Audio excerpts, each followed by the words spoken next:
Possession crucial from this. How much longer will the referee allow? Dublin lead by a point, and there's the whistle. It's over. It's over. We earned it by winning the last 2 matches on the road, and that's not going to be taken away from us. But what I love in hurling, I love players that will never give in. He hits it. He hits it. It's over the bar. Oh, holy Moses. Hello, welcome to the RTEGA podcast. Mikey Stafford here. We had a bumper dual weekend of Allianz League action. So to discuss hurling, I am joined by Rory O'Neill as always, Anthony Daly, and John Fogarty of the Irish Examiner. How are we doing, people? Very good, Mikey. How's it going? Good, Mikey. Good. Well, we'll be bringing you to the Orchard later. We're going Armagh-tastic. We have Oisin McConville and our own Niall McCoy, two proud Armagh men to sift through an eventful afternoon in Armagh City yesterday. So that'll be the football half of the show later. You should go to Tyrone, Mike. You should go to Tyrone and see if they have a team for next week. They lost a few paddles. Yeah, they're down to bare bones. Anyway, there's only one place to start, lads. That's Wexford Park, obviously. John, I know you were there. God, I would love to have been there. If I was wearing appropriate attire. First things first, to the important stuff, John. What was your assessment of the Wexford team's body language? Do you think Gordon Darcy would have been happy with how they comported themselves on the field? Well, he wasn't telling us much anyway in the press box. He was situated behind us, Mikey. A good position, very close to the Davy box, which was a few years ago. But yeah, I'm sure he was happy. Like it was funny. They were given Wexford were given the Guard of Honour as is tradition for the All Ireland champions, and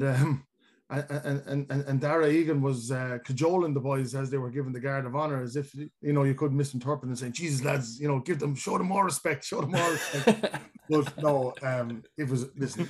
You couldn't come away if you were a Wexford supporter about being impressed by the character more so than anything else. They made it a battlefield in the middle third, which Waterford have been doing the last couple of years. In terms of it wasn't a pretty game of hurling to watch. Oh no, not at all. But it was entertaining. There's no like what was there? 32 wides, more wides than scores, but very impressive. I wouldn't be worried from a Limerick perspective. From a Wexford one, I asked Darragh Egan afterwards, how are you treating the league? Because Anthony has mentioned this already himself, that because the league, the end of the league is so close to the start of the provincial championships, you have to wonder, are lads going to taper down things? But he's saying no, they're going full pelt, and they'll be going full pelt in Ennis next week. And you can kind of imagine that for a new manager, and wanting probably to change up things in terms of tactics and whatever, that the league is something to attack for Wexford, and they have no other choice but to do it. And obviously he wants to find a couple of players like, let's be honest, if Lee Chin is fit and Rory O'Connor's fit, they come straight back in, and you could name 10, definitely 11 of the team. Very impressed with Matthew O'Hanlon yesterday and Liam Ryan at the back as well. They didn't give a sniff to Aaron Gillane, and I know Anthony was mentioning it in the paper this morning. There is concern there for Gillane being whipped off at half time. We've seen that before. If ever there is a mercurial forward, it's him. But from a Wexford point of view, you have to be happy with those two guys, O'Hanlon and Liam Ryan at the back. Really put it up to the guys, and to keep inside forward scoreless like they did, you couldn't but be happy. Yeah, well, look, if ever there was a day for Liam Ryan and Matthew O'Hanlon, that was it yesterday. My God, and they're Anthony. There's few better buchels around than those two to kind of get a grip on those Limerick forwards and kind of give as good as they get, because you can talk tactics and you can talk ball handling and all you want, but one of the things you have to do with Limerick is you have to win the physical battle. We're almost like we're talking about the Six Nations here. Oh yeah, and no better boys than you said, Liam and Matthew. Tailor made for that. They never let you down. Paddy Foley back as well is huge for them, and the likes of Dee O'Keefe, and they love that sort of battling around there in the middle. Jack O'Connor, so. It was like a scoreline from your days, Dalo. I loved it, Roy. I loved it. It just reminded me of the 90s, to be honest with you. But you said it wasn't a great spectacle, you could say, and I loving it. Like, as I'm really doesn't another half an hour in this, and I suppose I did worry a bit at half time that Wexford had put so much into it. I was saying, how much have they done training wise, and how much of a load? Like, since Dara was kind of late appointed, and how much could they have done? But of course, they had huge levels from Fitzy's time as well, because he'd be strong on that sort of stuff. So I said at half time, the girls are watching with me over in the house, and I'm saying, kind of like, they have the wind as well. I'm sure the wind is awful strong in Wexford, Orla said to me. And I said, yeah, but like they're after putting an awful lot into that first half. I says, Limerick, no, going to be Kylie will be inside telling them, you know, whatnot. But they just kept it going. And I suppose the goal was the turning point. And then that's controversial as well, because did Mikey take too many steps? Was he being fouled? You know, we had all that debate. And yes, and yes. About last night. You know, so yeah, look, it probably needed a goal, but they created more anyway. I mean, Conor McDonald, I thought, you know, edge of the square, I would have liked the thought of him being in there from his. Mickey Quaid made an unbelievable save in the first half. Unbelievable save again from Conor. So I'd say a hugely satisfying day for Dara. When you're starting off a job like that as well, you're taking over from someone like Davies, well, getting an old win under your belt against the champions the first day out is kind of a bit of relief for him as well. Like we asked Kevin McStay about this from a football perspective, and it's different in football because the league does count for more. It's now linked to the championship. For some counties, it is their main competition, and I don't think we say that for any team in hurling. So the close proximity of the league to the championship, it is a puzzler for hurling managers, because best will in the world, you know, none of them set out saying the one tournament I want to win this year is the Allianz League. There'll nobody be unhappy to win it, but it's not their be all and end all. So kind of peaking for the league isn't what you want to do, but at the same time, as you say, if you're Darragh Egan coming in, you need to know what you have, so you have to go full bore. Yeah, I think there'll be much more emphasis. Like, we're not talking about, you know, finishing up the league and then the whole circuit of challenge matches and try him there and try. That's not going to be available to you. You'll be doing heavy looking now this week at the Fitzgibbon Cup quarterfinals. You'll really be saying a guy that you have your eye on, and you're probably not able to throw him in the league, but he's a quarterfinal of a Fitz on Wednesday. You'll be saying, I'm going to watch him because he's going to be marking an inter-county fella from Limerick or Galway or Cork, and if he's able to hold it there, then I'm going to throw him in on Sunday against Clare, maybe, if you're from a Wexford point of view. So yeah, I don't think there's going to be as much room for experimentation. I think some of the lads who are getting chances better be taking them fairly lively. You know, they better be doing like the Colin Coughlin maybe is doing for Limerick. He's been solid. He was very good in the Munster League, and I thought he was solid again yesterday. All their backs were good, Limerick, 111. You know, so but up front in that, you know, there's some lads that are getting a chance up front that have been kind of close to the setup, not quite there, have featured as subs. They won't get all that many chances. Remember Limerick as well. If I had a concern for John Kiley, I wouldn't be overly concerned because we know who's come in.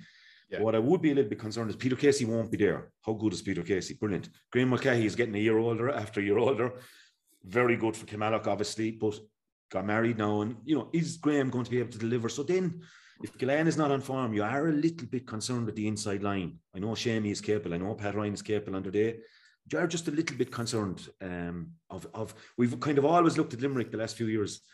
Which 3 from 4 would he put in? You know, and Shamey not making it kind of last year and then made it this year. So it's just, with Peter gone, he doesn't need a drop off of form. But it might have been a perfect time as well for Kiley with Gillane, like to say, look, he dropped him for the Munster final last year. Like, now league game blown Wexford, just off you come. And he wouldn't, if I remember back to Gerlock 9 times, and you mentioned it, Rory, you wouldn't be getting too many explanations at half time either as to why you were coming off. Just a look and you're off. Yeah. Rory, before we get too excited, I don't think Limerick won any of their first 3 league games last year either. So True to Tipperary in the first, and then lost to Waterford and lost to Galway. There you go. So you know, like, we won't call them traditional slow starters, but as we were just saying to Dale there, like, John Kiley ain't targeting the first few rounds of the league. It's not where he's going to be judged. Well, yes and no. I think he might target next Saturday night. I think there's a few reasons why. I think they'll want to quell any notions that Galway might be getting about themselves, the first thing. And I think they'll probably want to teach Henry a lesson, as in, not like a sort of a lesson like welcome to inter-county hurling lesson, you know? So plus they're going to be togging out in front of their own for the first time, where you're going to have no limitations on crowd. So I'd expect a big crowd there. It's obviously a derby. It's live on RTE, so it's going to be a big crowd and there should be a good atmosphere. So I'd expect a reaction from them next Saturday night, and will be interesting to see now what kind of a reaction we get. Yeah.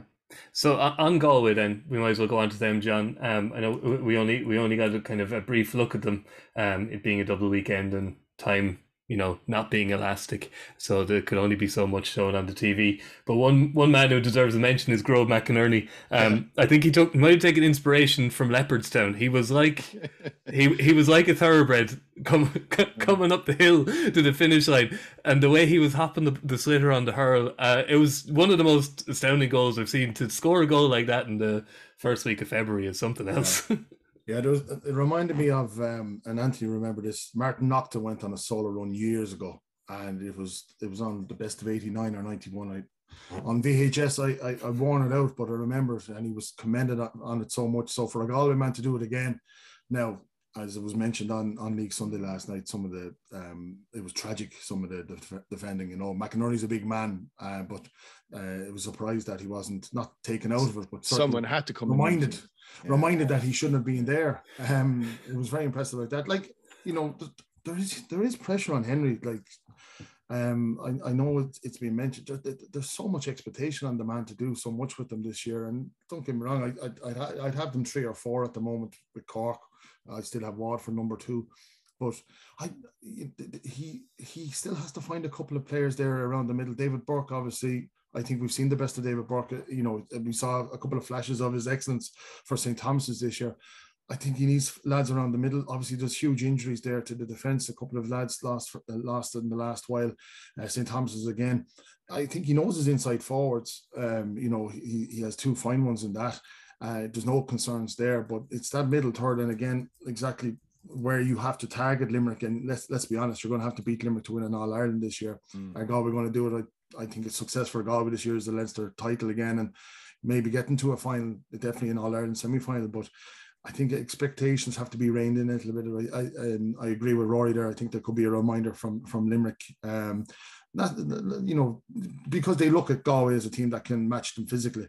But I don't know if they have the guys just yet in that middle third to match Limerick in terms of style and whatever. And I expect Cian Lynch to come back for Limerick this weekend as well. And he's doing a lot of good things for Galway at the moment in terms of university, and he could lead them to a Fitzgibbon. But I definitely expect him to make an appearance for Limerick anyway at the weekend.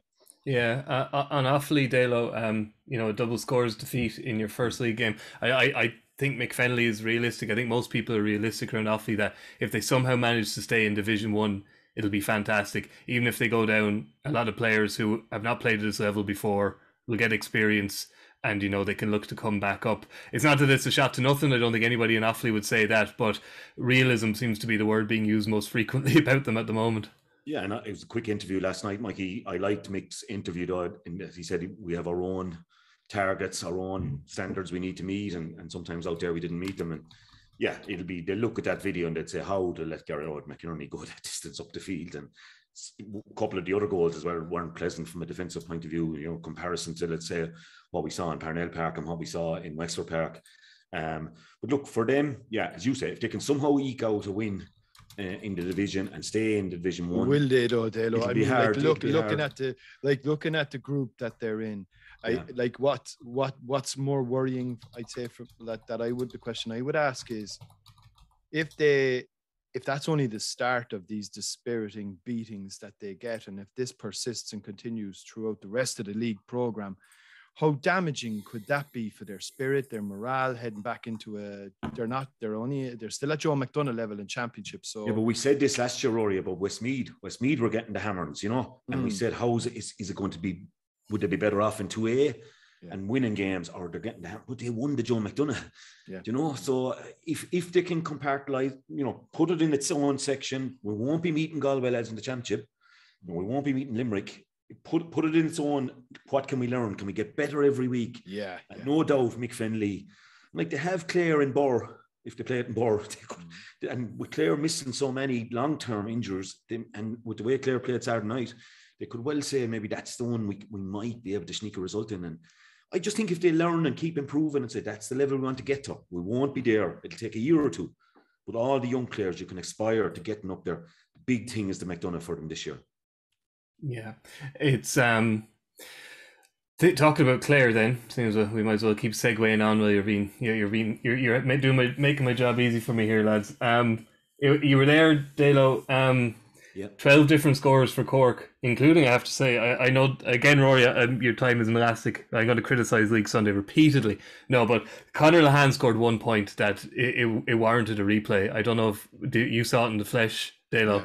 He flicked the ball over a Clare defender, gathered it, and put it over from about 70 yards. It was an astonishing score. Yeah, and it's great. It's great to see him back, and he wasn't one of their better forwards. That's a fair statement. He wasn't bad at all. No, he good solid game, but I mean, the likes of Kingston, was really outstanding. In the middle of the field, Ron Joyce, like what a start. I mean, he looked the part. He was like a fella that was playing for 5 years and had maybe taken 6 months off to go to America or something. But Coleman, the half-back line was outstanding, but some of the stuff they'd be doing, you were saying, would you get away with that later on, dear? No. I know Donald said it last night. But at one stage, Coleman came up past me. I was in the south stand, and Coleman passed me out. And I said to the lad from Cork behind me, "That's your centre back." And he was gone in past the 45, the Clare 45 at this stage. But I look back to see, is there somebody now taking responsibility for this? And Joyce actually, with his back to the play now, it's the only thing you'd probably say, back, and keep an eye on what's going on. But he was sprinting back to centre back. But Mark was gone, and there's definitely, there's a lot of thought going into what they're doing. They looked very good. Defensively, they looked solid because they were winning the ball and attacking. They destroyed the Clare puck out.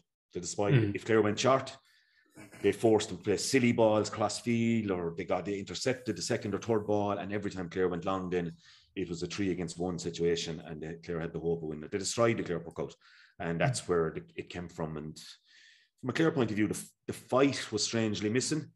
That's the only criticism I'd have. If that's a once off, fine. I've been with so many teams that will throw in a dead day that I've lost count of them. But if you throw in a dead day again next Sunday, and I know they're down 6 or 7 marquee men, and you would say our results at under 20 and minor haven't been encouraging enough. St. Joseph's Tulla was a big huge hope from that. And Tulla's story, Rory, is just remarkable. Because it's a small school, isn't it? 300 people, and only half of those are lads, they can play on the hurling team. And that's amazing. 4 or 5 small clubs around them, and just a great level of fight. Terence Fahey, Aidan Hart is with him as well, just retired now from Galway. So amazing. Look at the story. If there was betting on it, I'd say at the start of the year, Rory, there'd have been probably 66 to 1 shots, and they defy, beat Coleman's in the quarterfinal, beat De La Salle, and then Ardskull in the final, and so it's great boost. There was a very small Clare crowd in Cork, because I'd say they were all in the Gaelic grounds. And on Cork, John, I suppose there would have been a fair bit of apprehension maybe among supporters to know how they were going to bounce back from a fairly disastrous All-Ireland final. All the caveats Daly mentioned there. Clare without a good few players. This Clare team have been a little bit enigmatic over the last few years, and throw in one of those every now and again. But Cork did what they had to do, and they did it in some style. They looked fresh, which I suppose is probably the most encouraging thing. Yeah, I'd be more interested to see them away from Páirc Uí Chaoimh, Mikey, considering a lot of their hurling is going to be away from Páirc Uí Chaoimh, or too much of it is going to be away from in the Munster Championship. Obviously, we know the reasons behind that, but it's the away days that I'll be interested in seeing Cork this year, because you look at the scoreline there in Wexford Park and compare it. You can't compare it. You have to contrast it to what happened in Páirc Uí Chaoimh the night before.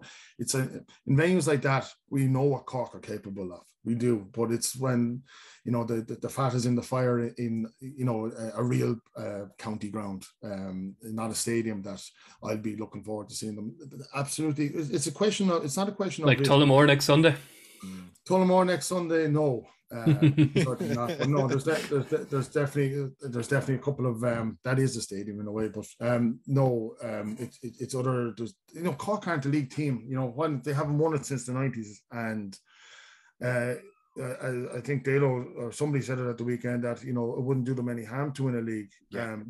But at the same time, can they do it? This is Kingston's last year. I think he's done a fine job with them. He mightn't get them across the line this year. I think he deserves a hell of a lot of credit for bringing them in. Deserves credit as well for bringing Lahan in as well, because not that he was under pressure to bring in Lahan, but he has the resources there. He has the forwards there, and he should be commended for that in a way, for being big enough to do something like that, because usually when it's goodbye in Cork, it's goodbye in Cork. There's no return in any shape or form.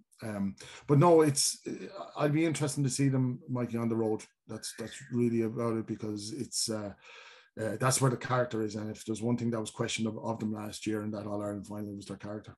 Yeah. Well, what of Lehane coming back in, Rory? How's that seen? As John says, it's usually it's not see you later. It's goodbye down in Cork. But like, he only scored 1 point on Saturday night, but I think it was a reminder of just what he can bring to this team. Yeah, he had a fantastic county championship. Now, like, he was pulling up trees from Middleton the whole way through, and obviously they won it outright. And he probably gave the management no choice but to actually go back and give him another chance. And I think there's an awful lot of goodwill behind we'd say the public wanting to see him succeed, and for him, just the very first ball the other night, it was just a loose one. It was a wet night now, and kind of skidded off the hurley, and it wouldn't be something that you'd normally associate with him. And I just got the sense that I hope he doesn't try and force this, and and he had a couple of flashes. His work rate certainly looked up. The one thing that I would probably have said was, maybe given it was a very one-sided game, would it have been any harm to leave him on for the whole match and not take him off, just even for confidence alone? But look, we don't necessarily know what kind of physical condition he's in, and there could be an element of guarding him physiologically at this time of the year, because we know, injuries are flying up left, right, and centre. Just on that, Rory. Just on that, he got a huge ovation from the crowd. Yeah. The crowd want him to succeed. The Cork public, he's given a lot, and you're kind of wishing him well, and you hope it happens for him. But I suppose, the problem for him is he's coming back into a side that the one big plus I would suggest from a Cork perspective is there's massive depth there now. There's a serious competition in that panel. It's going to be very hard to get on that starting 15, especially when you look at the likes of Mark Keane to come back in there, who's meant to be playing really well. There's a young lad, Dara Flynn, who was obviously tied up with his club, who I thought was the most impressive of the under-20 hurlers. Ballygiblin, is that correct, Dalo? I think he's out towards Mitchelstown direction as well. Yeah, they lost the final, junior final. So Connor is going to find it very hard to get game time. And Saturday and probably next week are the times when he might get opportunities, and you just hope for his sake he takes them. Yes, depth, I suppose, is something Clare aren't blessed with at the moment, Dalo. But it's hard to be too harsh on them, because Tony Kelly is all but irreplaceable. If he's not playing, there's nobody that can do what Tony Kelly can do. John Conlon. And then John Conlon as well. So you can say there's a lack of depth, but you could also say that you can't replace generational talent either. Yeah, Shane O'Donnell's not back training yet, but he's coming back. What about Dougie? What's the story with Peter Dougie? Dougie had a slight operation, so he's rehabbing from that. I think it's only small kind of cartilage thing, but he'll be back. Biggest loss here, lads, is and I would have said Tony. Obviously, we're praying he'd come right and he doesn't have any setbacks, but Aidan McCarthy for me is the biggest loss, because after Tony, for me, he's our main man nearly from last year, and he really looked to have, those young fellas come through and say he hasn't really got the full hang of the intercounties thing yet. Yeah. You'd have said last year, nominated for Young Player of the Year now the last 2 years, but you'd have said last year he has completely found his feet at the level, and unfortunately I don't think he'll make it back even for championship. It's a broken leg. It's going to be very hard for him to make it unless we go very deep into the championship. So it's a huge loss, and it looks a bit of time. Colm Galvin gone as well last week, and things like that. Just so many of the 13 team now not there anymore, and so look at it. It is a difficult time for Brian now. But as you said about Tulla, but there's there's Flannan's won that Harty Cup 2 years ago as well. So. But they just haven't been blooded an awful lot of them. We've a lad from our own club, Keane Galvin. He's just back playing now. He played 40 minutes for UL. He missed a full year last year. So Mark Rogers, I'd say, is a big. Shane Meehan, the two of them looked lively at the weekend. I liked Patrick Crotty when he came on. He's another young lad.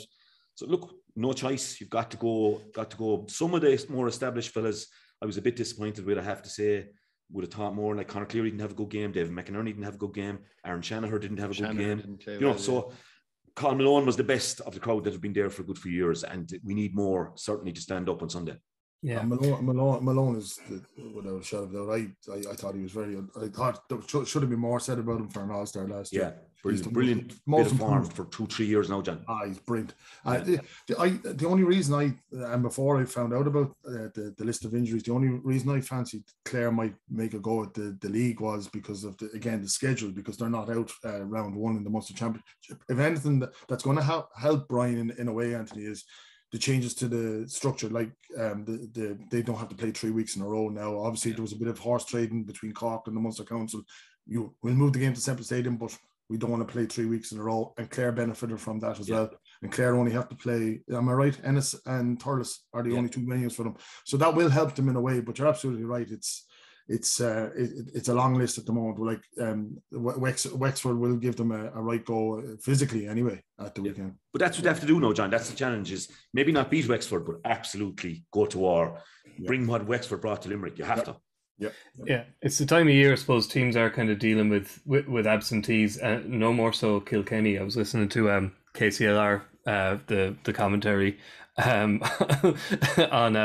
the game against Antrim. You didn't see the pictures. Yes, we'll get to that in a second. But there was a Kilkenny free missed, and the commentator on KCLR just said, "Well, TJ Reid won't be losing any sleep tonight anyway."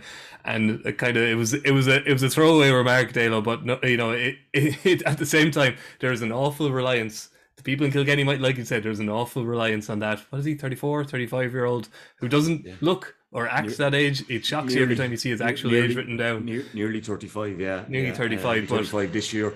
Yeah. But again, as well, I think a couple of the goals were soft as well. And I know Darren Brendan is a fine keeper, but I think a couple of goals are soft from you saying. He saved them at the end, I think. Yeah, and you're saying Murph then is sitting there as well, though, So, yeah, look, when they have everybody, they'll still be strong. But look at like everything else, like a bit like Clare, when you're missing and you start to lose these marquee guys and they start to retire bit by bit and replacements, and they haven't been farming out minors and 21s, let's face it, like they used to. Yeah, and Kieran's haven't even been dominating the schools. For sure, it was Wexford School in a Dublin school in the Leinster colleges. That's right. This year. School council and the sub colleges there. So, yeah, it's they're not going to be dominating, I'd say, with a while anyway. I don't think.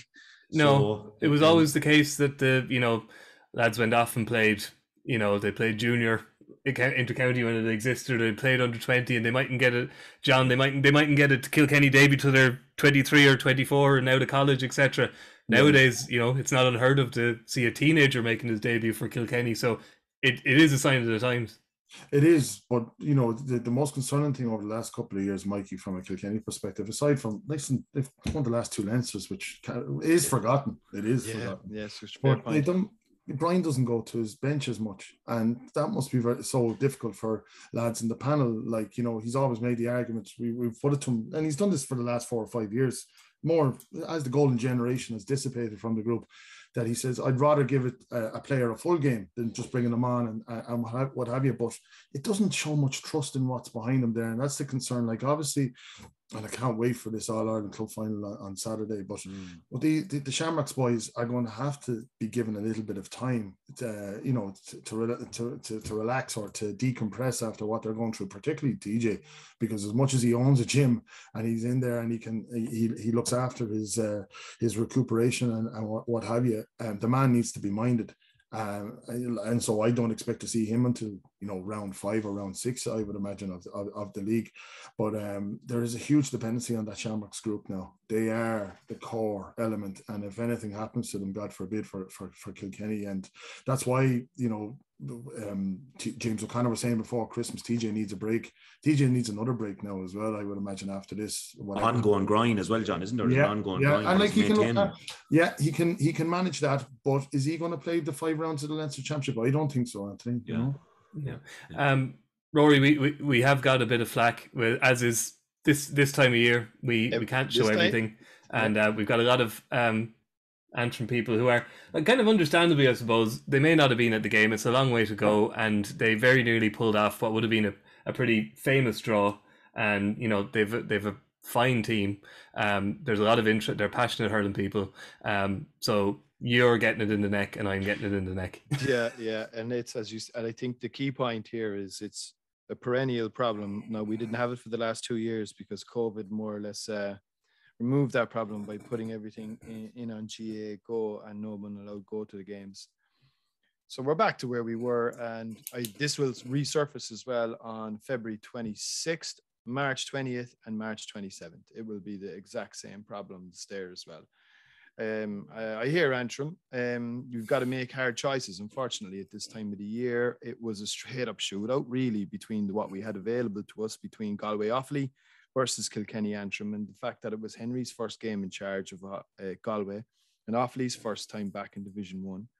That was the one that won out. Kilkenny and Antrim will both feature this weekend coming. So look, if that's any consolation. But at the same time, I mean, Antrim aren't on their own. They have a tendency to, make out like that it's particularly pertinent to them. But, there was a long list of complaints from last night's program. Armagh are upset that we only concentrated on the row. Roscommon are upset because none of their games have been shown. Westmeath are upset likewise. Kerry are upset because we only spoke about Dublin. Look, I'm just glad I wasn't on, Rory. I was sitting here with a pint watching it. Yeah. But you know what, right? You're a monster, O'Neill. You're a monster. I used to always make the point. If you've upset everyone, you've usually done a good job. Listen, we'll finish up in a minute, but it would be remiss not to mention a bit of a clinker of a match there between Dublin and Waterford. In Parnell Park. Dalo, it's taken them a couple of years and there's a bit of impatience and you don't want to get too carried away with the Walsh Cup or the early rounds of the Allianz League, but there's a lot to like about this Dublin team. They're going toe to toe with teams now, and it's not fancy dance stuff. They're winning it in the trenches. Such an open Leinster Championship this year. Open. I just declared it the Battle of Parnell yesterday because it was a war of attrition. 17 cards, I think. Yeah, in fairness to Colm Cunning, when you saw what was sent off on the football match on the highlights last night, and 5 reds, and then there was eventually 2 double yellow for Conor Prunty and Cian O'Callaghan. Like, Cian O'Callaghan was doing well to be there that day. I even tell him myself now, if you're trying to ring me, Cian, some of the tackling, and it had it all really, hadn't it? And it was frustrating at time with too many scrums. And, I love Parnell Park, but there is something about Parnell in a league match like this. There's just and Mikey, they seem to have the team, except maybe one more top class inside forward. Ron Hayes really getting there. There's a bit of stuff flying around the ether at the moment of maybe there's talk of Con might throw in his lot with his former manager, Matty. And I mean, can you imagine Con and Rory Hayes and Ronan Hayes lads up there with what they have out around with Sutcliffe and with Crummy and Reen McBride and Paddy Smith and these guys? I tell you, that would be a fair last piece in the jigsaw for me. And yet Waterford as well, you'd have to say down what they were down, missing who they're missing between Ballygunner and Jamie Barron, Shane McNulty, who else? I'm probably leaving out a couple more. They really have a panel as well. So bubbly, Mike. Dale might be just slightly in jest there, trying to put the needle into Dublin football fans, John. But could you see that there's any truth in that? Well, we're hearing the rumours. I suppose we'll have to ring the man himself shortly. All right. You know the plan for the day then for the examiner, but sure, the footballers are probably as far away from winning in All Ireland as the hurlers are. I think those rumours are that's I wouldn't believe that for a second now, Rory. But no, I wouldn't. I generally wouldn't. But that's a football matter. But yeah, there are rumours. We'll try and find out if they are true. Don't be surprised if Antrim beat Dublin next weekend. That's the way it is with Antrim. They will target those home games, and the fact that they didn't have any, the fact that the Dunloy didn't win the Ulster Championship, Gleeson has had an opportunity to really oil them, and they'll embrace Dublin, and Dublin will know what they're going to expect up in Belfast next week. Next weekend. Dublin definitely, as Rory says, it is a really open Leinster Championship. Outside of Limerick, I think it's a very open Munster Championship as well. But that's a story for another day. Yeah. All right. Well, look, it was an encouraging opening weekend of hurling action anyway. Mainly because Wexford won, with an Anthony Daly era scoreline. There was something there for everybody. Everyone. I didn't like him getting into double figures, Mike. 1-9. It was just a bit flash for you, I like it. Listen, John and Anthony, thank you very much for joining us, and we'll catch you again soon. And we'll be back in a second with football with Oisin McConville and Niall McCoy. Best of luck with that. Pleasure, Mikey. Cheers, Cheers, lads. yeah. He hits it. It's over the bar. Oh, holy Moses. Okay, we're back and to talk about an eventful weekend of Gaelic football action. And I think in honour of the Allianz League Division 1 leaders who've now beaten the last 7 All-Ireland champions, we're gonna we have gone Armatastic. So we were joined by Oisin McConville and Niall McCoy of the RT Online Desk, two proud and I would imagine quite happy Armagh men. How are you doing, lads? Mikey, how's form? So Oisin, there was a lot of focus on the last few seconds of that match the other night, and we will get to that on League Sunday and everywhere else. But I'd like to start at the start really and just say, look, after there was questions, could Armagh back up what they did in Croke Park against the All-Ireland champions, and boy did they. They did, and they did it in spades. And in style. Yeah, no bigger test than Tyrone coming to the athletic ground.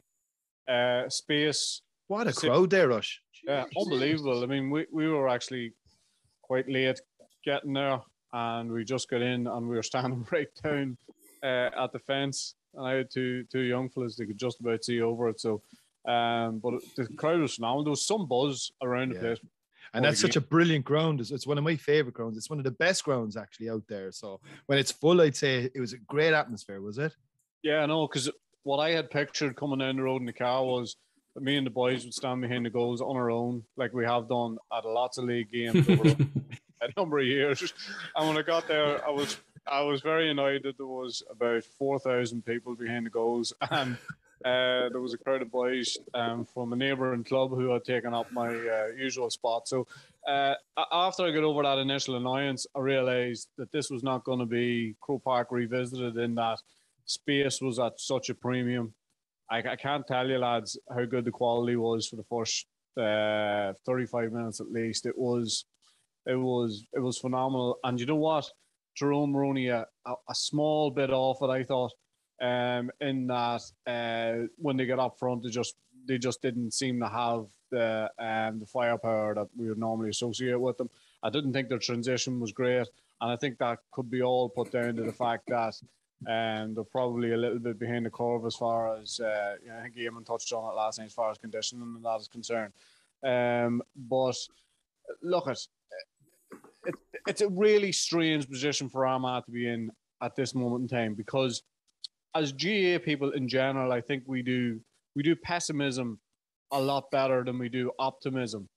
So, a lot of people there, let's not get carried away. Let's keep our feet.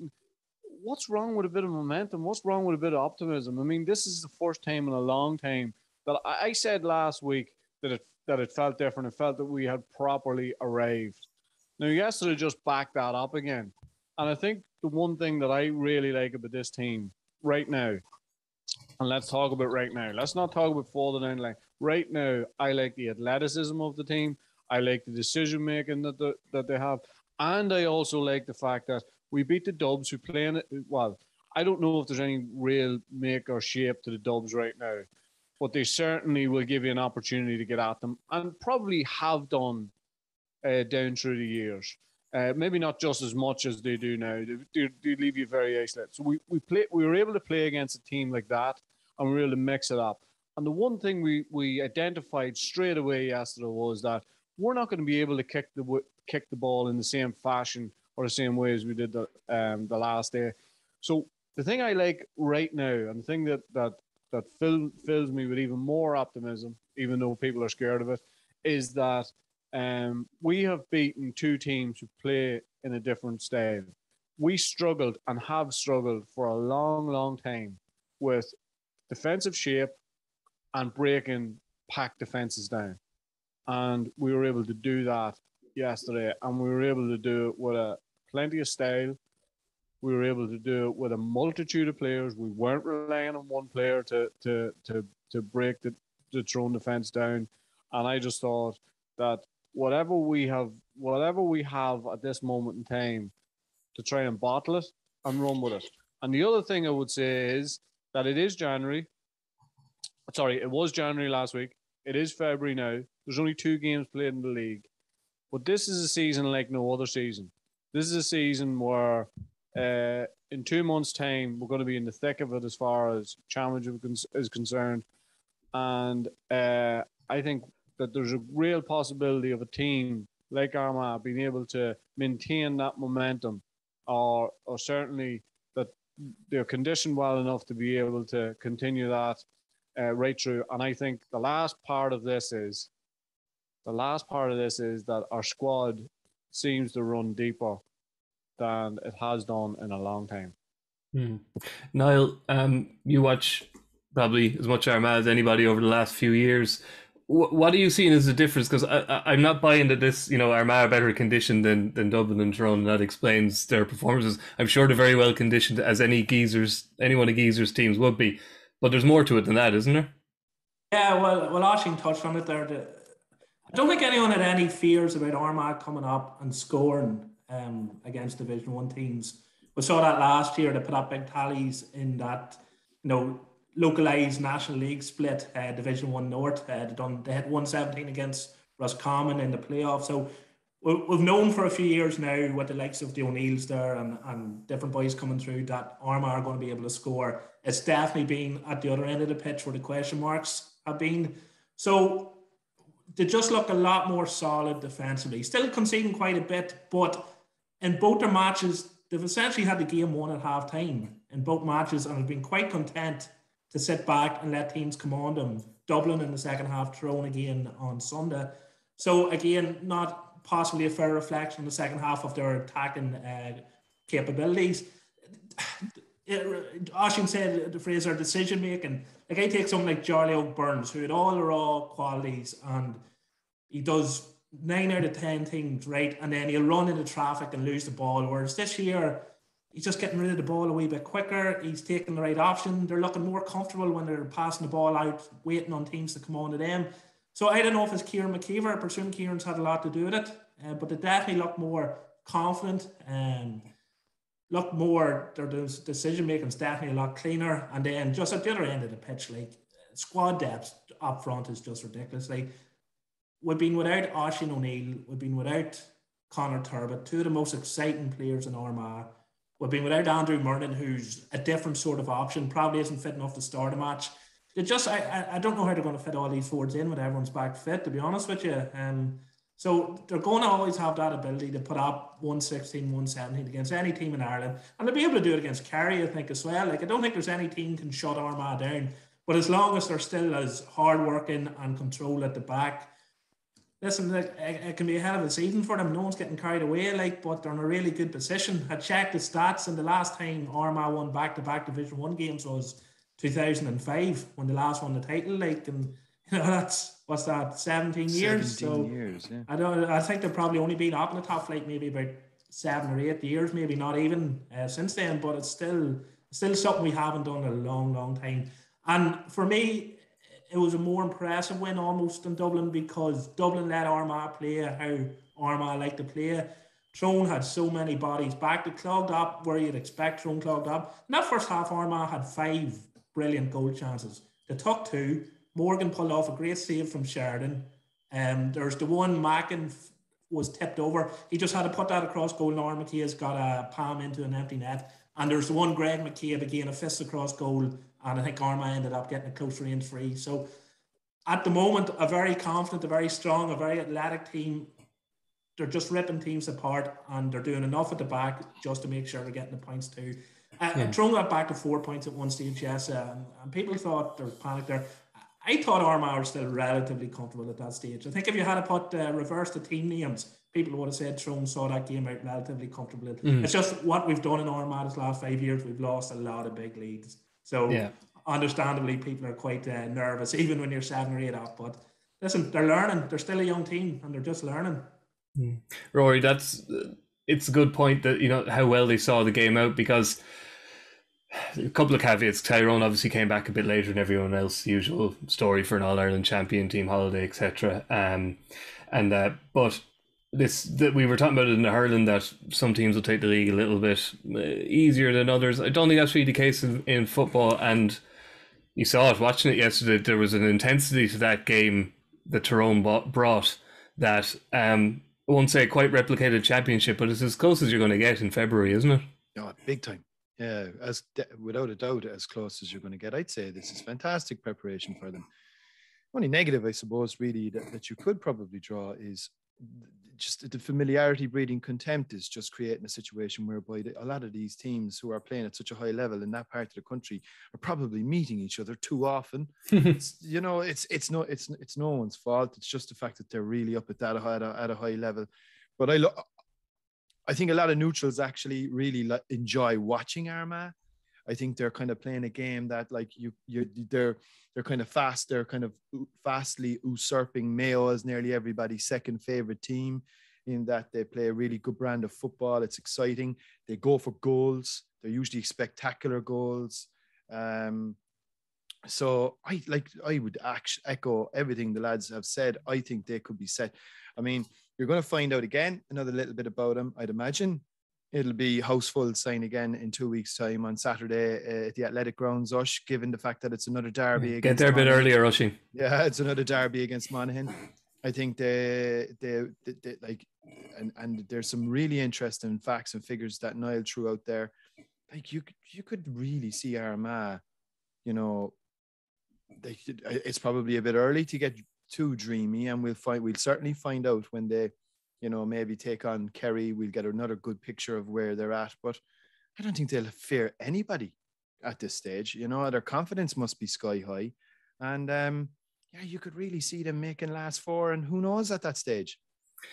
I said we had to talk about it, Oisín, and I know it's been fairly well poured over, and I think there's probably a bit of frustration among Armagh fans that maybe the discussion we just had hasn't really happened over the last 24 hours or so, for obvious reasons. And just to say, from my perspective, it's less to do with the brawl or the melee itself, which I don't think was anything that astonishing. Niall, you sent me on the footage yesterday that somebody recorded from behind the goal. It was headlock competition. I didn't see too many punches being struck. I don't think anybody was appalled or by the scenes. Everybody's just fascinated by the fact that there was 5 red cards shown. And in my mind, David Goff is the referee the GAA send out, Oisín, when they want to make a statement. He's a firefighter, yeah. He's the guy they know will make tough decisions. He's the guy who pretty much drew attention to, say, pulling and dragging off the ball. He was the guy who started giving frees from where the incident occurred. Everyone said, "What's he doing here?" You know. So he's the guy they send out when they want to maybe draw a line in the sand. That's my only explanation for this, because he's basically applying a rule that nobody has applied since the rules applied, and now we're all horrified that he did it. Technically, David Goff was right. So why do you think he did it? Because there's probably been 10 matches he's refereed in the last couple of years where he could have done that, and he didn't. Sorry to go just before Oisín answers. Are we saying headlocks are okay? Like, is a headlock okay? Is it right to grab someone in a headlock and throw him to the floor? I mean, when was that actually? You know, rather a headlock than a punch. Yeah, I'm saying on the sliding scale. Headlocks are grand. What do you think, Oisín? I like the fact that David Goff made a statement, because what was really starting to annoy me was that this thing where, you know, a forward gets a score, so he has to go out, push the defender and tell him how good a score it was. If a defender is able to block the forward down, like, honestly, like, it's just got really tedious, really tedious.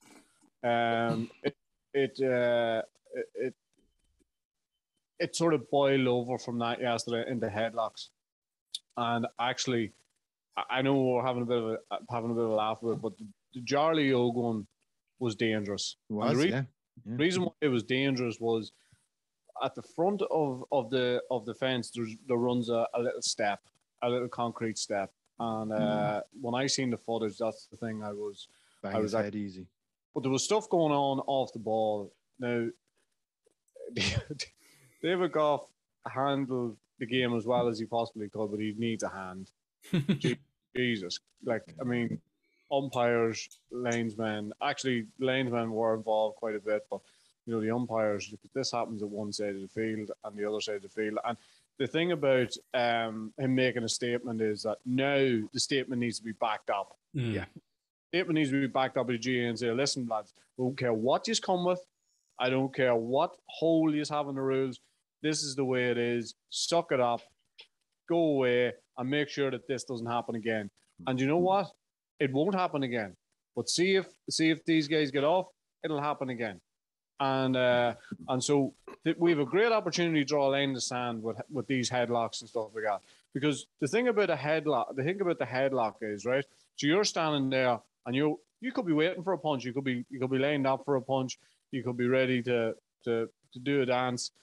But if somebody grabs you by the head and gets you into a headlock, you have no way out of that. Yeah. You have no way out of that, especially if you're on your own, especially if he gets going first. So what's the thing that happens is the two of them go for the headlock. Do you know what I mean? So all of a sudden we have this wrestling match. Yeah. And that's why it went on as long as it did. Now, but Ush, do you know, like Tyrone, and this isn't to, you know, carpetbag Tyrone in any way, but look, they were the ones that had 4 sent off as opposed to Armagh 1 in this instance. And Tyrone spent a long time, I would suggest, dealing with a lot of bad public relations, right, for many, many years. And I think over the course of the last 12, 18 months, I think under Fergal Logan particularly, and Brian Dooher less so, because he'd probably be more on the coaching side of it, whereas Fergal would be much more the diplomat. I think they have played the proverbial blinder. You could not meet greater people, like the way we were treated, the access we were given, the cooperation we were given in and around the All-Ireland finals, the way they carried themselves, the interviews they gave.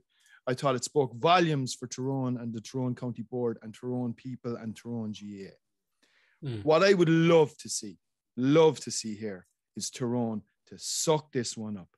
Take their punishment, don't appeal it, take it on the chin and say, you know what? Right, we're going to learn from this. We don't want our players carrying on like this. So we're going to take the punishment and we're not going to appeal it. And that's the end of it. But will that happen? Yeah. That would be easier to expect them to do, Niall, if, as Oisín says, there has to be consistency. You were doing our live blog on Saturday night for the Kerry and Dublin game. There wasn't the same scale by any means, but there was plenty of stuff that went on in that game which could cause an Armagh or disgruntled Tyrone fan to engage in our favourite other pastime, whataboutery. Yeah. So, like, not saying Conor Lane did anything wrong, but if what David Goff did is the new standard, all the other referees have to be told that, and so do the CCCC and everybody else, and it has to just become unacceptable. I've seen someone say that he gave the red cards out according to All-Ireland wins, which I thought was quite clever, 4-1. I laughed through the tears. But no, listen, if it is a directive, and listen, I wouldn't be surprised if there was, as you say, a firefighter of the association. It's something you would have expected to start in round 1. It's almost like they anticipated maybe some trouble in Tyrone Armagh. Fair enough. I think Oisín's brother Jim might have been playing in Castleblaney that time in '89, the famed Melee. But again, like, there were similar incidents in that Kerry Dublin match as you talked on there. So it's hard for Tyrone, and I totally agree, Rory. There would be great just see a team hold their hands up. Although I watched the right back, and I'm still not sure what Padraig Campsey has been cited for, because I kept my eye on him from start to finish, and I don't see him do a thing wrong. But listen, some of the ones that were cited, and I don't know how Conor Myler avoided a second yellow a couple of seconds later, but they could have finished with 10 men. But it's hard if you're fighting for Division 1 safety, which they're going to be. If Kildare at home next, which is probably one of our more favourable fixtures, but to miss McKernan, Hampsey, McGeary, like some top players there. Hart as well, of course. Sorry, And I would be surprised if Hart gets off, but I would also be very surprised if those 4 boys are all missing. Hampsey, I think, unless something that wasn't seen on camera, Hampsey will absolutely get off. I don't see how he doesn't. I would say Hart, McGeary will struggle to get off, but I would imagine get a couple off, a couple stay suspended. You might even get an Armagh player cited, because watching the row, I don't know how you get 4 red cards and 1 red card, because there seem to be a lot of the same stuff going on from both sides. The Hart one was particularly, watching the footage, you're sort of, you're biting your lip watching that a wee bit, because it was just the location, as Oisín says, that we cement step there. But I'd expect this to be appealed. Like, I would be very surprised if Tyrone don't go for it. I think also it's probably worth mentioning that there was a fair degree of restraint in there, and I'll say mainly from our Armagh players, but also from some of the Tyrone players as well, because in years gone by, that's full scale, all in, proximity to the wire, head case or 2 in over the top, and we're dealing with something off the wall today. So certain degree of restraint also shown by teams. But I think the big point is that we've made a decision. We need to back it up, and we need to make sure that this is cut out. And we have an opportunity to do that. We either take it with both hands, or we do what we normally do, and that is bow down to pressure. Oisín, do you think, because obviously you're involved at club level, you had a very, very, very long inter-county career. Sorry, that third very might have been unnecessary. Sorry. Do you think things are much worse now in terms of sledging, in terms of off the ball incidents, in terms of the headlocks, the kind of the below fisticuffs violence? Is it getting out of hand? I just think now that you said very, very, very, I might have stayed around maybe a year or two. The thing that the lads are saying to me about the sledging that's going on the pitch, that 90% of it is fairly harmless, and these guys know each other quite well, whether it be from college or whatever, and there's a lot of harmless stuff going on. There was a few smiles and a bit of crack, I think, in the middle of all that yesterday. The sledging has always been there. I would hazard a guess that to say it originated mainly in Ulster, and it has penetrated the rest of the country. But I think there is stuff that goes right over the top. I experienced it as a player. It still goes on a little bit now, but I think, as I say, 90% of it is probably fairly harmless. But like this thing, honestly, just to go back to it, this thing of if you score a point, that you have to push your marker and tell them how good a score it was. But isn't that governed by black card, like deliberately goading an opponent or the referee, or that actual action is governed in rule by the black card? From my understanding, it's just not applied, and I think there can be a level of histrionics then when a referee has the balls, which is what David Goff had, to actually apply the rules yesterday, which he probably would have been decried and criticised for had he not done. And people would have said, oh, well, why didn't he send a load of them off? Well, he did. Yeah. He did send a load of them off. The goading one's interesting because I know in American football and NFL, it's very strictly applied. You can shout at someone, you can say something to them, but if a referee sees you point your finger, if they see you point your finger or kind of make any kind of motion towards them, you get penalised. So it does seem like one that could quite easily be clamped down on. Okay, moving on then, Niall, as mentioned, you watched Dublin and Kerry, which was, and most of us probably watched it was live on the TV, a pretty entertaining and eventful first half, followed by, to be kind, a less good second half. Nondescript. Both teams declared at halftime, to be honest with you. It was a hard watch. Thanks for putting me in that tracker. No, the first half had enough in it to tell us, the story.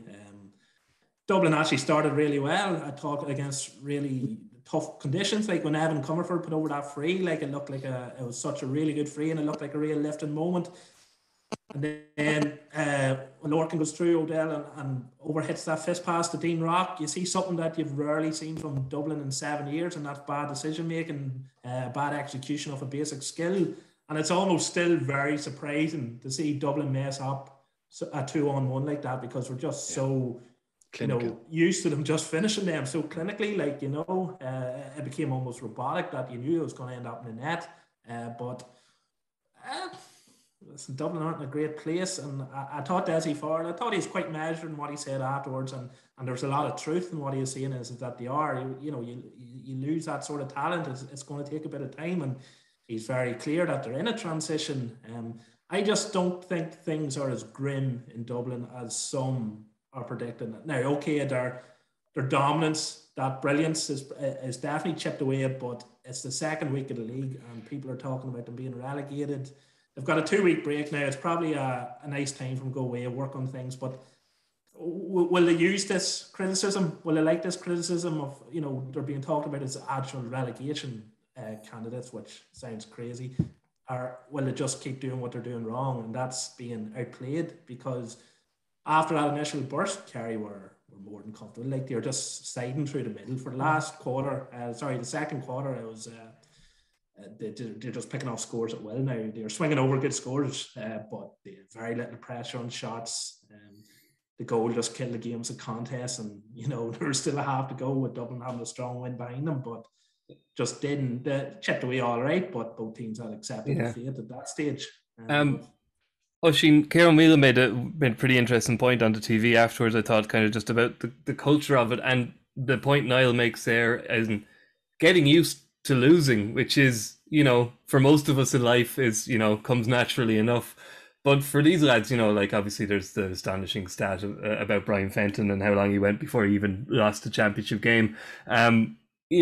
It will be, you're not looking at the young fellas here. They're not the ones who'll have to, they're the ones who'll have to stand up, but you'd like to think they're going to be dragged along by Brian Howard and John Small and Brian Fenton and like Dean Rock and Kieran Kilkenny. I'd just be really interested to see how these guys who have, not saying they've had it easy, they've worked very hard, but they've known nothing but success until last year.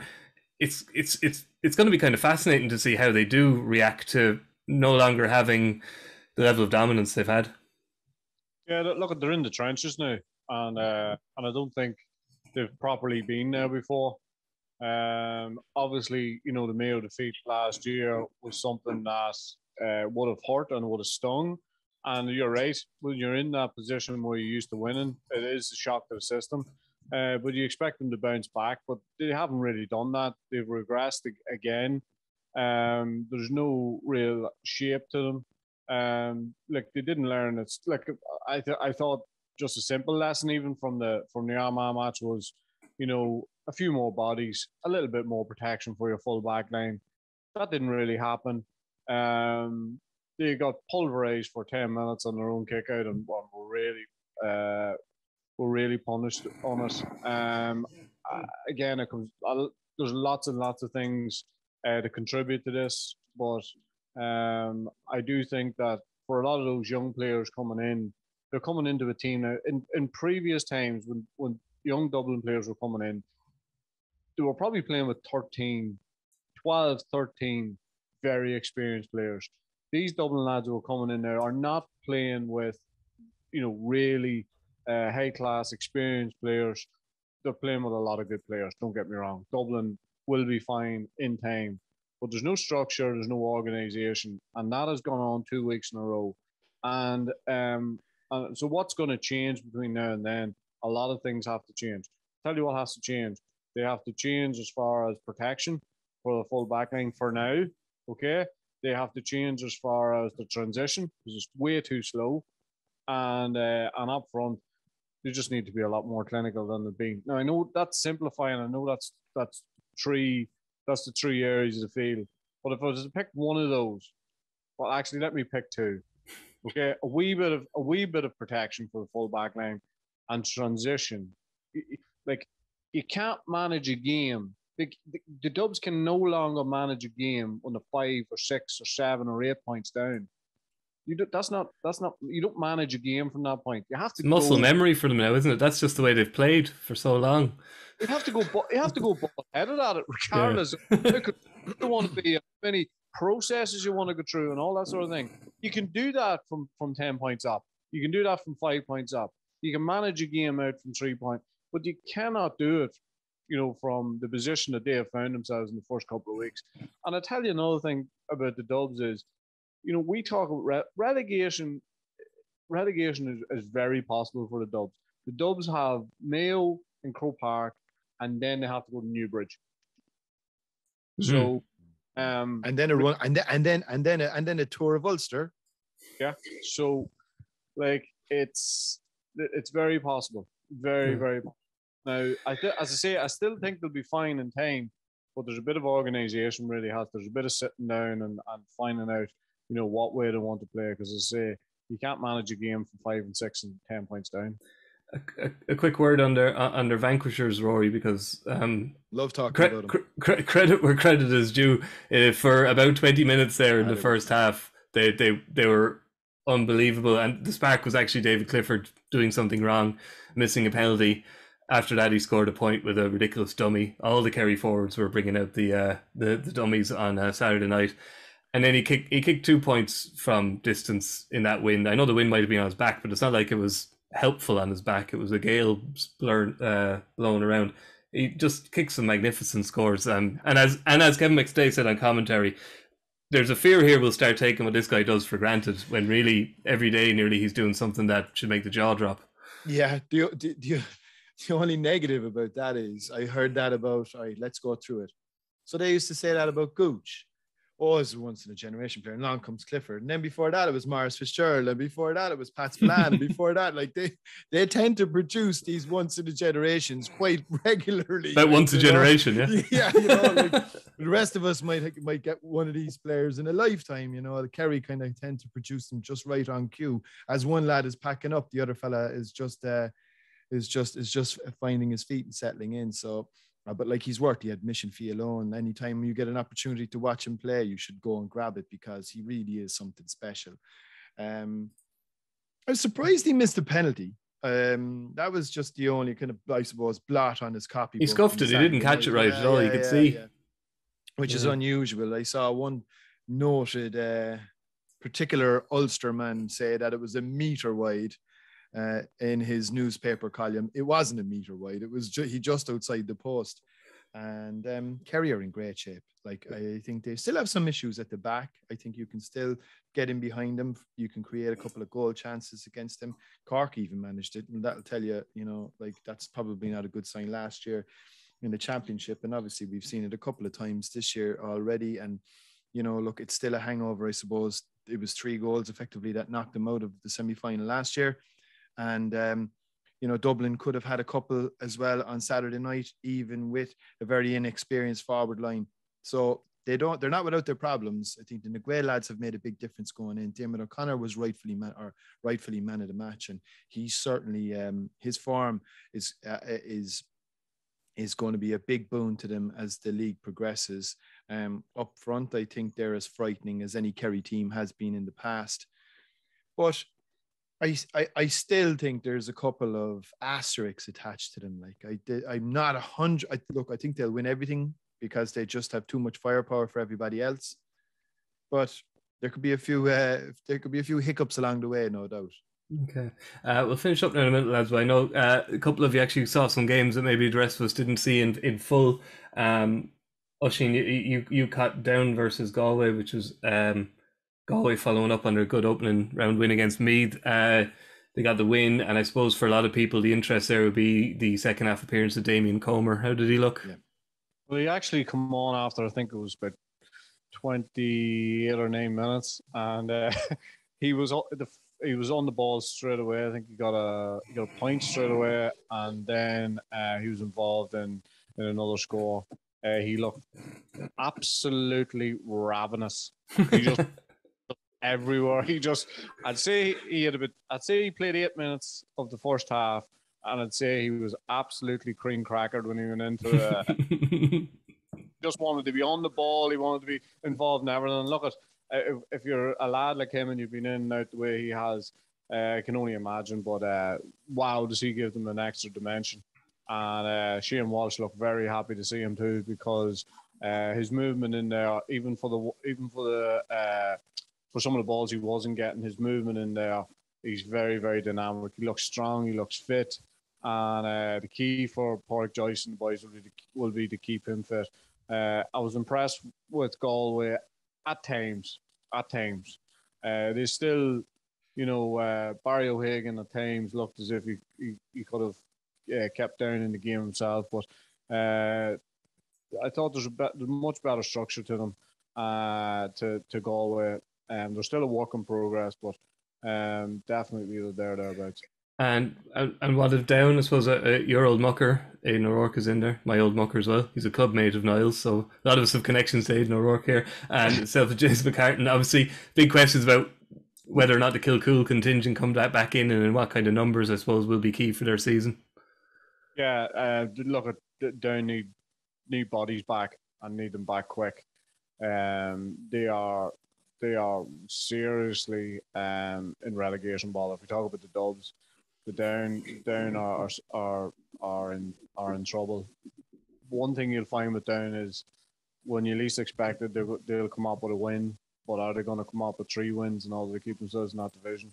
Very difficult to see that at this stage. And like the Kilcool players, like they're realistically not going to be in for maybe 3 weeks. So, but they need those guys back. A few injuries as well. They need those boys back as well. They're playing Meath next, so that's a big one. Yeah, they don't really pack a punch up front. So they need, like, as much as the Brannigans and all that, they need like a Jerome Johnson, somebody who can get in around the back and get a goal for them, Yeah. Then just finally, Rory, I know that you had a feast of football yesterday, but you did watch Mayo and Monaghan, which I was keeping an eye on, and it was very nip and tuck. It was great. It was great. Kind of game you expect from Mayo and Monaghan in the league. It was a fantastic game of football. It was just a pity again that you couldn't show more of it last night. It was brilliant. Now, obviously, the one blot on it from a Mayo perspective is what looked like a very serious injury to Owen McLaughlin. Again, this time I think it was ankle. It looked like he just went down on it awkwardly. As soon as the medic ran over, he started gesticulating in a sort of a very frantic fashion. So from that point of view, you knew it was serious. The play was stopped for nigh on 10 minutes and he was eventually stretchered off.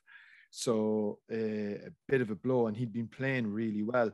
But Mayo was very impressed with them. Classic Mayo, go away from home, bring 5,000 people with them, which is the incredible support they have. Brilliant atmosphere, really end-to-end stuff. Fantastic scores, both teams. It was a fabulous game of football, really, for winter football, and they deserved their win. And like, there's, like when you consider they still have Oisin Mullen, Cillian O'Connor, I think, is rumored to be close enough to full fitness to come back into that side. Mayo are in a good place, and like we've obviously seen the Dubs wilt, so their aura of invincibility has slipped. I don't think Kerry are all that. Mayo for Sam. Here we go, lads. Oh, Jesus. So the earliest mention of that ever. My God. You're a wind-up merchant. We'll leave that, lads. I'm just going to mention Division 4 out of interest, because it's shaping up as always to be an absolute, like, just a battle to get out of it. So I go, let the crap out of Carlow yesterday. Carlow were a bit depleted. Leitrim won below in Semple, which is a great win for Leitrim. And so the form lines, as always in Division 4, are a bit tricky to see. So I think we might dedicate a podcast to Division 4 in a few weeks when we find some lucky journalists who've seen 5 or 6 of these teams in action. Pat Spillane would be well clued in for us there as well. Pat Jr. came on yesterday, scored 2 points. Now, when you score 28, I don't know. I mean, maybe those 2 aren't as valuable as they normally would be. It was a good game to come on in, all right. Listen, thank you very much to Oisin and to Niall. The orchard is rising, and I think everybody's happy to get on board that bandwagon. And Mikey, it should be mentioned. We spoke about this before. I think what's really healthy from the sports point of view is, for those of us that love Gaelic football, is I think we could be going into a much more democratic era for the game. And I think that can only but be welcomed. I think it's going to become a much more open championship again, instead of the closed shop that we've been subjected to for the last 10 years. And isn't that wonderful? Okay, on that optimistic note, we'll leave it, and we'll catch you all on Thursday. So thank you, Niall, thank you, Oisín, thank you, Rory, and thank you to John and to Dalo earlier. And we'll see you later. Thanks very much. Bye. From this, how much longer will the referee allow? Dublin lead by a point, and there's the whistle. It's over. It's over. We earned it by winning the last 2 matches on the road, and that's not going to be taken away from us. But what I love in hurling, I love players that will never give in. He hits it. He hits it.